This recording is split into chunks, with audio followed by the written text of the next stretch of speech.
From ag-related automation to beautiful natural resources, we're committed to advancing you and putting the region on the map. GreenSeam is here to shape the future of agricultural, business, and communities where fertile land meets technology and people come together to feed the world.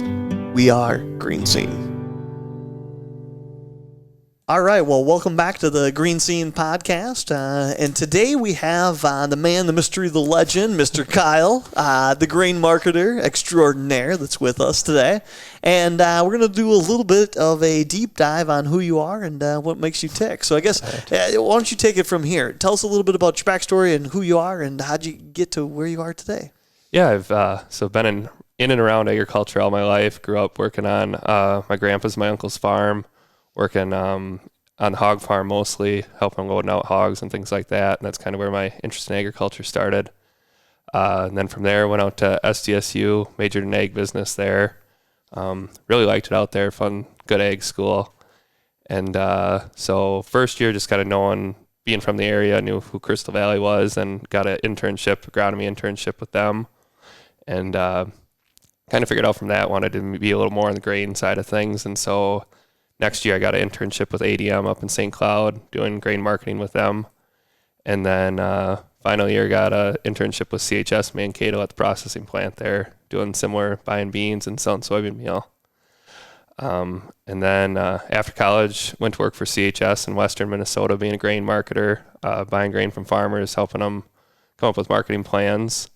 And then both my wife and I were from the area, so wanted to get back to Mankato and got a job with Ridley or Hubbard Feeds at the time, buying feed ingredients for them.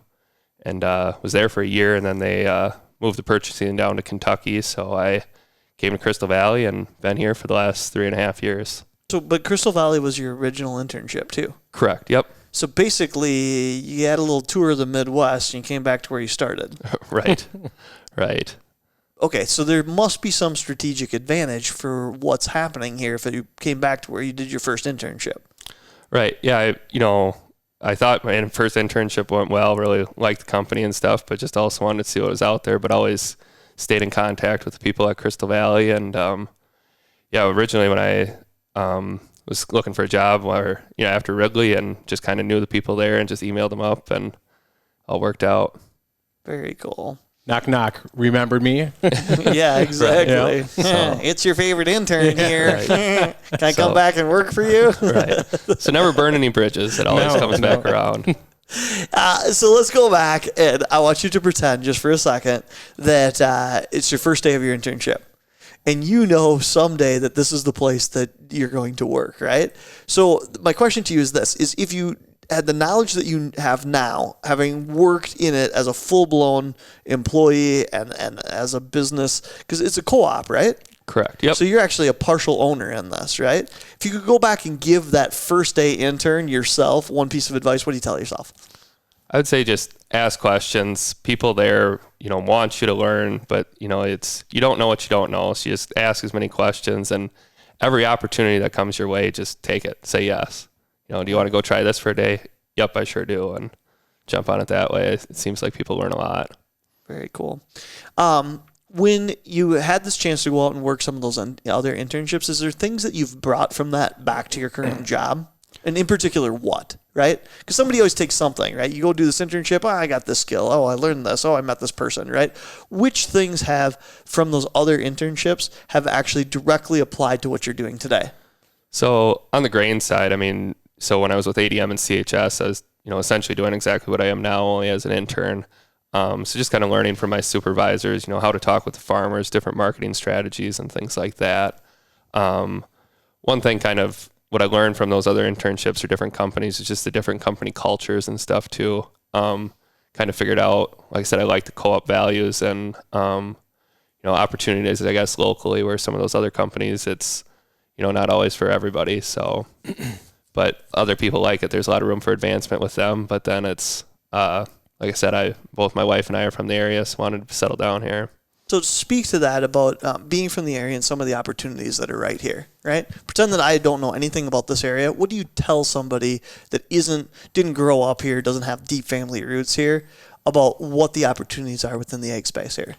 So, there's... Or even the technology space. Right. So, I mean, they're kind of endless, the co-op. I mean, it's, kind of all levels of agriculture. I mean, we've got guys out, our applicators out and sprayers, spraying the fields too. We've got people, accounting in Mankato.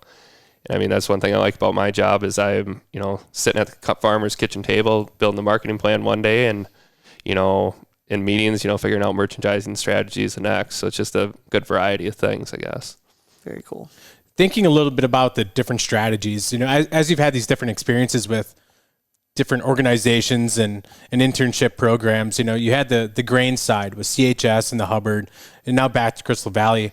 Were there any valuable insights that you could take and be like, Crystal Valley, I'm back, but this is what I learned at Hubbard. This is what I learned at CHS. This way was really cool. We're doing it this way. What do you think about incorporating that? Or is it pretty much, this is by the book, doesn't matter what organization you go to? No, you learn something different at every one. So I actually, had the chance to come back to Crystal Valley my second year as a grain intern, but I wanted to, like I said, branch out and do something with ADM. But there's different programs I learned from when I was at CHS that I brought back to Crystal Valley that they weren't doing before that we brought in that way. And so there's always something to learn, I guess. And I, value those different experiences because you can bring that to them. There's people there to teach you what they know or what Crystal Valley's been doing, but it's always good to bring in something new to them.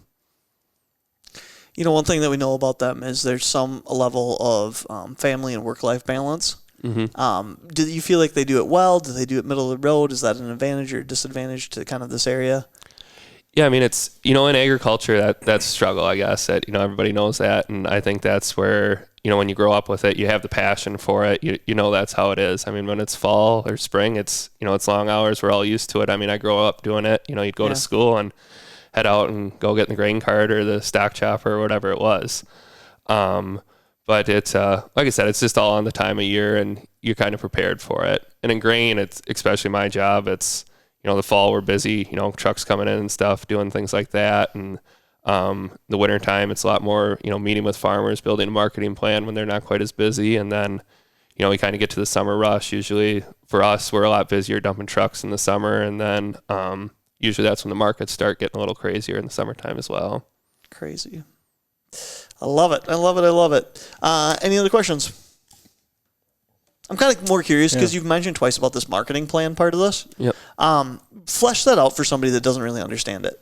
What all goes into a marketing plan? So it's, it's different for every person. There's different kind of levels, I guess. We're a little more hands off. I mean, I'm not going to go tell a farmer, hey, I think the price is going to get up to this because I don't know. If I knew, I wouldn't have to do this job. I could do whatever. Isn't that the truth? But like I said, there's different signups for programs that we do a lot of, marketing programs that will sign up in the wintertime and then just kind of picking out targets. After harvest, they know what their break evens are exactly and things like that. And so, hey, if price gets up to $4.50, I'm going to sell this many bushels here or whatever. And kind of doing it that way. And it's a good time to meet with them just because they're not as busy that time of year either with growing the crop. Sure. So typically a marketing plan is one time around the kitchen table, or is it multiple? It all depends on the person. Some like to be, like a lot more help with it and, you're involved with it. So meeting with them a couple times a year. Some people, On average, what is it? It depends. It really depends on the person. And 2 times or 20 times? Closer to 2. Okay. But I mean, there's people out there that their job is to be a market advisor and it might be once a month meeting with them, but we're not, like I said, we're not advisors. We're more, best way I've heard it described is kind of like a golf caddy. We can tell them, hey, here's the club I think you should use. Here's how far you are from the pin. But at the end of the day, they got to grab the club and make the shot. It's a good way to put it. It's totally a good way to put it. So cool. Well, thank you for spending a little bit of time with us, and we'll see you back here on the next podcast. All right. Sounds good. Thanks, guys. Thanks, Kyle.